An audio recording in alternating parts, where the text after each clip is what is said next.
I sat down with a 45-year-old man who could arguably have one of the baddest brains in America. The first time I did a shot of dope, it was the best feeling I ever had in my life. And the first time I killed somebody, it was such a rush, just like that shot of dope. And I started chasing that high.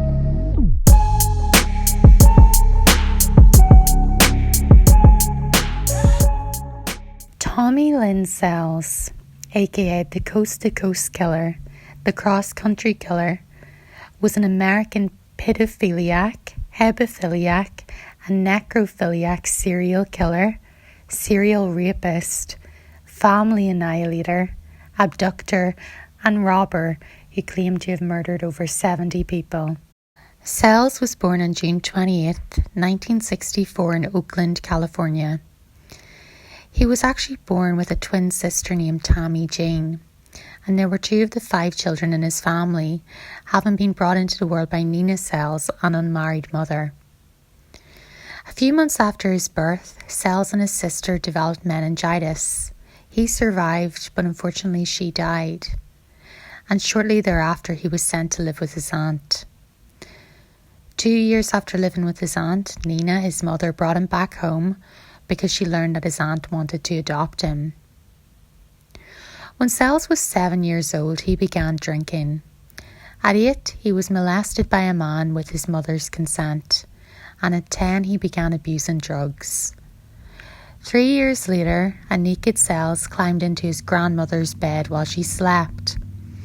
This incident caused him to be banned from the house, and not long afterwards his mother and siblings suddenly left town, completely abandoning him. A few days later, he assaulted a female by striking her with a pistol in a fit of rage. And in 1978, 14-year-old Sells was on the road living the life of a permanent drifter. In May 1981, Tommy Lynn Sells was reunited with his family in Little Rock, Arkansas. But his mother threw him out again after he stripped naked and attempted to join her in the shower. After failing to get help from a mental health clinic, Sells began drinking more, eventually leading to his first arrest in 1982 for public drunkenness. Sells claimed to have committed his first murder when he was 15 years old. He broke into a house and saw the homeowner sexually abusing a boy. Remembering his own sexual abuse as a child, he became enraged and shot the man. This murder has never been confirmed, though.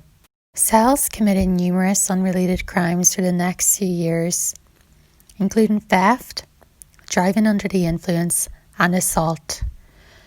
However, murder was what he enjoyed the most. In 1983, he moved to St. Louis, Missouri, where he beat a woman and her daughter to death with a baseball bat.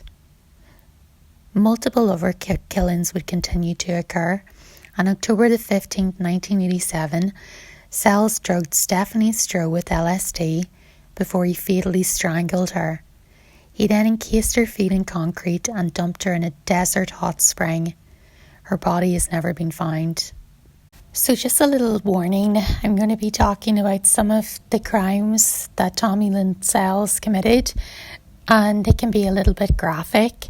So if you don't want to hear them, just skip, exit off, because I am going to be discussing them just to get a clear image of the things that this man engaged in his life. So here we go. On November 17th to 18th, Sells was hitchhiking in Ina, Illinois. He was picked up by Keith Dardine, who offered to bring him home for dinner. When they got to the Dardine residence, Sells pulled out a gun and shot him in the head twice. He then cut off Keith's penis before killing him with one more shot to the head. Keith's son Peter was also bludgeoned to death. Sells then attacked Lynn, Keith's pregnant wife, and the beating was so severe that she went into labour and gave birth to her daughter. He fatally bludgeoned the daughter and raped the mother. He then proceeded to mutilate the mother's breasts before beating her to death and sexually assaulting her corpse with a baseball bat that he had used to murder her children. He left the weapon sticking out of her vagina. So as you can tell, this was a very twisted person. There seemed to be a sexual overtone to his crimes, which is interesting to note since he was molested as a child. Very scary, very sad. And it gets worse from there. On May the 13th, 1992, Fabienne Witherspoon found Tommy Lynn Sells begging on the streets. Kindly, she took him to her home, where he raped her. He then stabbed her 18 times and beat her with a piano stool. Fabienne survived and did alert the police, and Tommy Lynn Sells was arrested and sentenced to a minimum of 2 years in prison.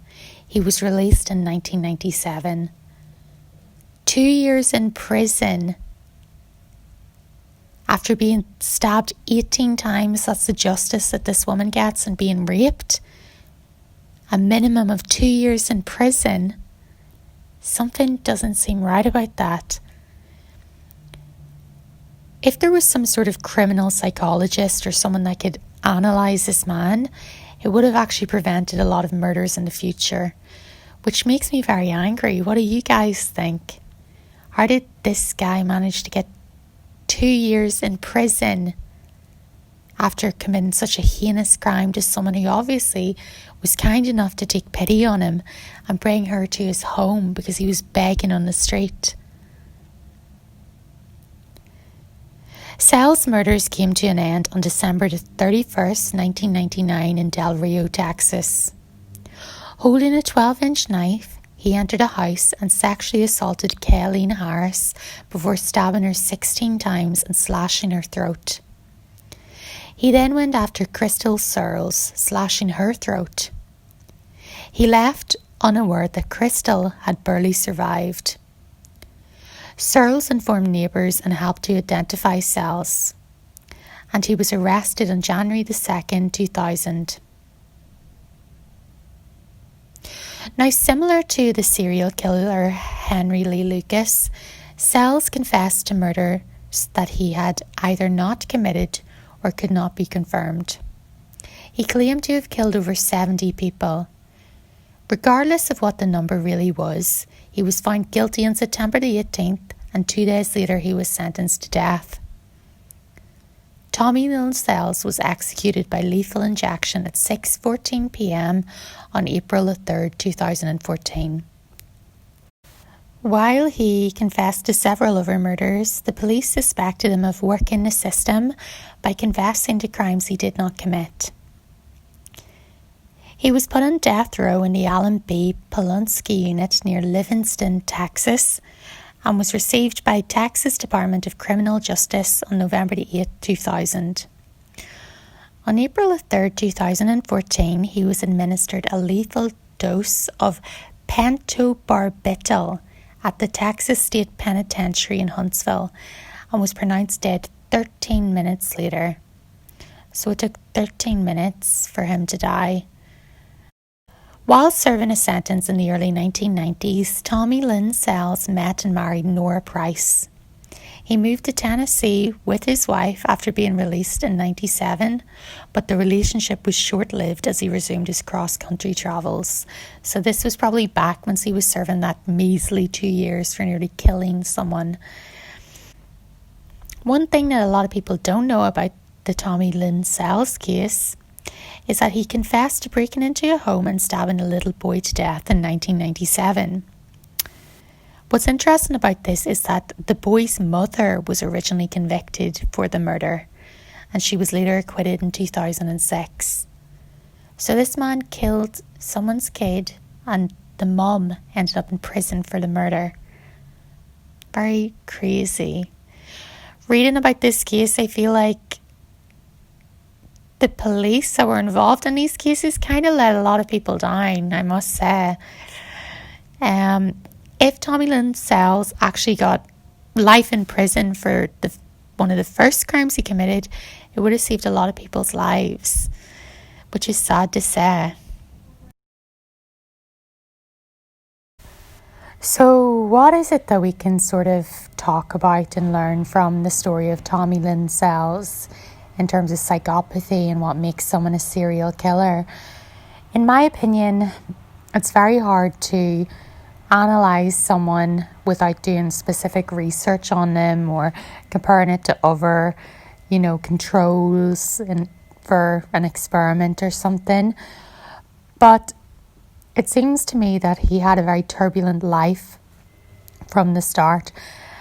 Not everyone who has a life similar to Tommy Lynn Sells goes on to become a murdering psychopath, and as he was called, family exterminator, which is one of the worst I've heard yet. Jeez, family exterminator. It's rough.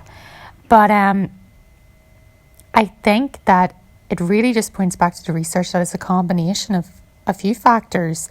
We can't specifically say someone who is born with a specific brain structure is going on to be a murderous psychopath. And we can't say that someone who has had a hard life is going to go on to be a murderous psychopath.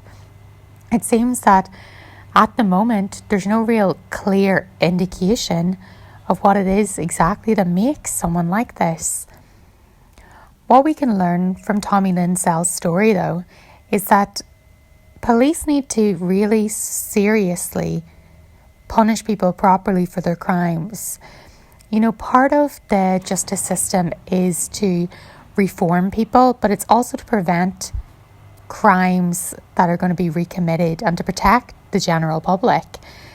I think if that's the biggest lesson we could learn, is that Tommy Lynn Sells, along with Ed Kemper, who's another case of someone who got out of prison and went on to commit crimes, both of them should have been, imprisoned and away from the public for all their lives.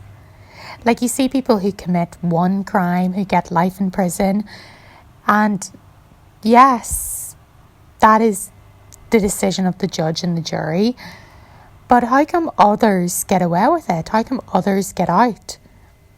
I don't know, I think there'd need to be more research done into that, especially the graphic nature of Tommy Lynn Sells' crime.